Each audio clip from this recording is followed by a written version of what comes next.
Most people spend much of their lives chasing money, believing it will eventually buy them freedom. And then, often without warning, a quiet realization arrives. What was traded away was not only time, but the ability to feel fully alive while it was happening.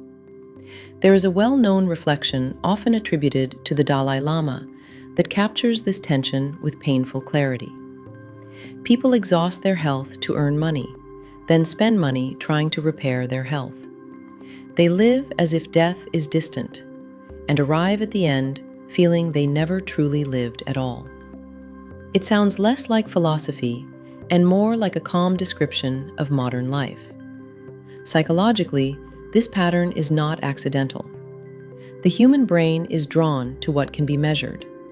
Money is visible, countable, and trackable. It offers the illusion of control. Daniel Kahneman once explained that the mind prefers clear numbers over subtle experiences. Peace, presence, and inner ease are difficult to quantify, so the brain quietly ranks them lower. Society reinforces this preference. Large homes, luxury cars, expensive watches, and designer clothes become symbols of success. Not because they necessarily improve daily life, but because they signal status. A luxury watch does not tell time more accurately than a simple one. It tells a story about identity, achievement, and belonging. Yet reality introduces a paradox many people recognize too late.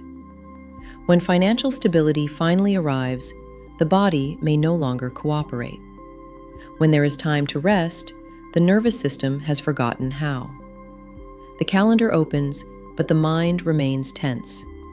Comfort becomes available, but relaxation feels unfamiliar.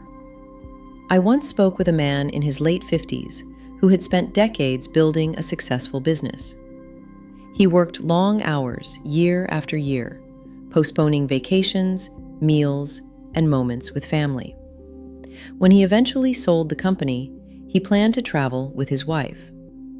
Months later, he was diagnosed with serious heart disease. He said quietly that he believed he was purchasing freedom, but he was actually delaying life. Consumer culture plays a powerful role in this cycle. Advertising rarely sells objects alone. It sells identity. It suggests that owning something will make us admired, secure, or complete. The pleasure is real, but brief. Neuroscience shows that the brain adapts quickly. What excites us today becomes normal tomorrow. Soon, we need something new to feel the same spark. This explains why some people appear to have everything, yet feel empty. They own beautiful things they rarely enjoy.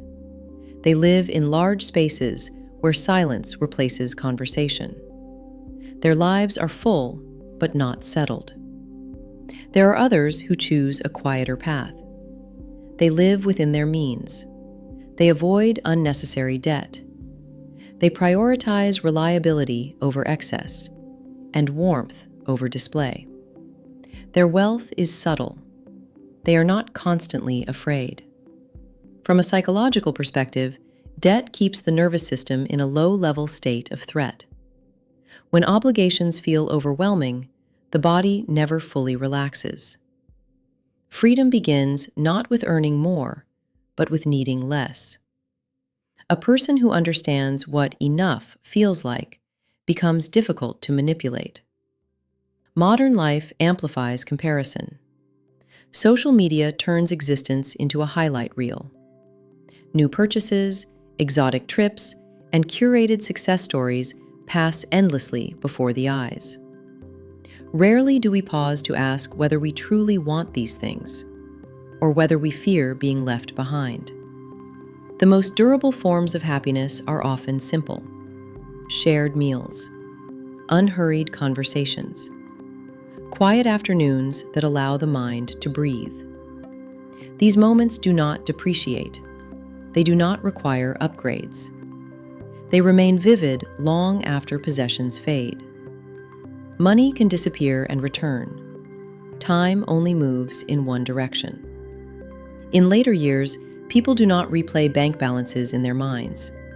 They remember faces, voices, and evenings that felt calm and human. This is not a rejection of money.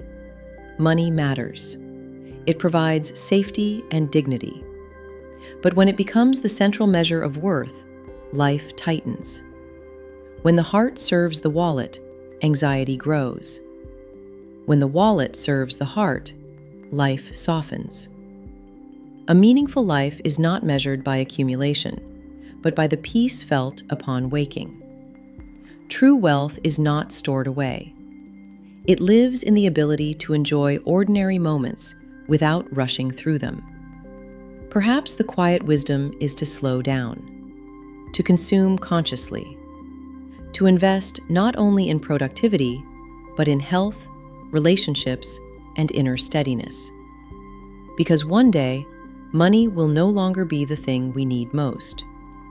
Calm, memory, and connection will. If this message resonated with you, please like the video so it reaches someone who may need it today. Comment below with your thoughts or your own experience. And subscribe to the channel if you want more quiet stories that help you slow down, think deeper, and live more peacefully.